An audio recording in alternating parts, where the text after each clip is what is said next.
When we create a new attribute, we can give it any name we want. However, GeneXus suggests a way of naming them that makes it easier to understand what information they store and which entity they belong to. It is recommended to follow a pattern that combines the following elements.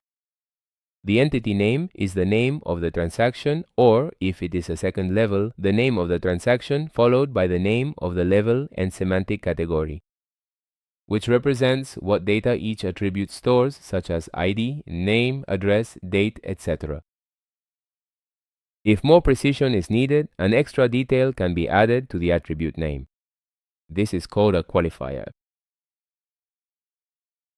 For example, if a team member tells us that they added the attribute attraction address in the knowledge base and we know they follow the naming convention suggested by GeneXus, we can deduce two things.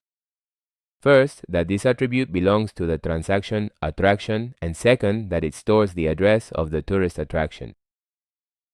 In this way, the names always follow the same logic and are easy to interpret, since even without having seen it before, we know in what context it is used and what it represents. Previously, we had named the city identifier and the city name without including the name of the country. Although these names do not follow the rule, we did it for brevity, since the relationship between countries and cities is so well known that we will never be confused into thinking that a city exists independently of a country, as would be the case if we had an independent city transaction. Following the naming convention is beneficial, as it provides greater clarity and understanding of the code and makes it easier to integrate with other knowledge bases within the team.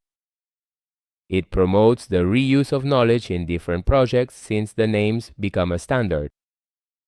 It reduces errors by avoiding ambiguous or inconsistent names.